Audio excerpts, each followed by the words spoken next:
একের পর এক চুরির ঘটনা ঘটে চলেছে মালদায়। আবারও এক গৃহস্থের বাড়িতে চুরি, নগদ টাকা, সোনার গহনা এবং আসবাবপত্র নিয়ে চম্পট দিয়েছে। ঘটনাটি ঘটেছে মালদার মানিকচকের চৌকি মির্দাতপুর গ্রাম পঞ্চায়েতের শ্যামপুর এলাকায়। রবিবার ভোররাতে আফসার মোমিনের বাড়িতে চুরির ঘটনা ঘটে। ঘটনা সম্পর্কে জানা গেছে, রবিবার ভোররাতে অন্যান্য ঘরে ঘুমিয়েছিলেন পরিবারের সদস্যরা। সেই সুযোগে ছাদ দিয়ে ঘরে ঢুকে শোকেস থেকে আনুমানিক 1 লক্ষ টাকা, সোনার গহনা এবং প্রয়োজনীয় আসবাবপত্র নিয়ে পালায় দুষ্কৃতীরা। পুরো ঘটনার তদন্ত শুরু করেছে মানিকচক থানার পুলিশ।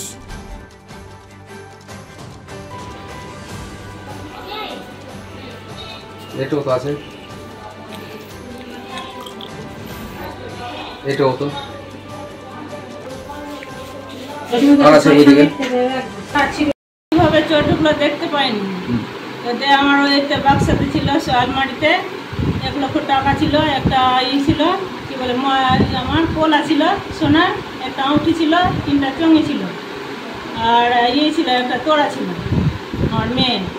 এটা হয়েছে। আর বাড়ি থেকে 2টা মোবাইল, 2টা হাঁড়ি আর একটা মশলা বাটার মেশিন, এগুলো চুরি হয়েছে। মানে আমি বুঝতে পারছি না কিভাবে এতদিন থেকে চুরি হলো না। এটা আমি তো গেটে তালা মারিনি, উপরে এরকম ছিল, আমরা ঘুমিয়েছিলাম বাড়িতে, এটা বাড়িতে কেউ ঘুমায়নি। আমি ভাবছি উপর দিয়ে ঢুকেছে, ছাদের উপর দিয়ে, ওটা দিয়ে আছে ওর চাপার সুবিধা আছে, গ্রিলে তালা মারা ছিল না। ও আলমারি থেকে না কালকে খাট এসেছিল, খাট আসলো তো টাকা দিলাম ওকে, আর ওইগুলো খাট গুছাতে গুছাতে সব সামান গুছাতে বোঝাতে তালা মারতে ভুলে গেছি।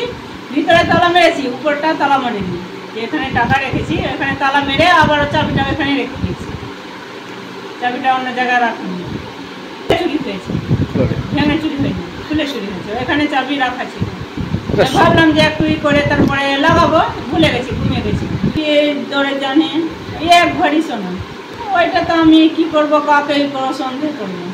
যেটা চুরি হয়ে গেছে আমি ভাবছি চুরি হয়ে গেছে, কাকে সন্দেহ করবো? হ্যাঁ, এটা যেটা হবে তো করে, হ্যাঁ শাস্তি পাওয়া উচিত। যদি ওই ধরতে পারে তো আমি নিজের যতটা জিনিস আছে আমি আগেই করবো। আমার এটা শ্যামপুর। পাথর ছাড়াই প্রতিকার সম্ভব। মালদার প্রাচীনতম ভৃগু বংশ জ্যোতিষী পণ্ডিত এস শাস্ত্রী। দাম্পত্য সমস্যা, বিবাহে বাধা, ব্যবসায় অবনতি, পরীক্ষায় অকৃতকার্যতা, ভাগ্য গণনা, কোষ্ঠী বিচার, ঠিকুচি গোষ্ঠী এবং মৃত্যু ছাড়া সকল সমস্যার সমাধানের জন্য যোগাযোগ করুন জগদম্বা জ্যোতিষ কেন্দ্র, বিবেকানন্দ স্কুলের পাশে, মালদা। মোবাইল 09733027832 অথবা 09332056956।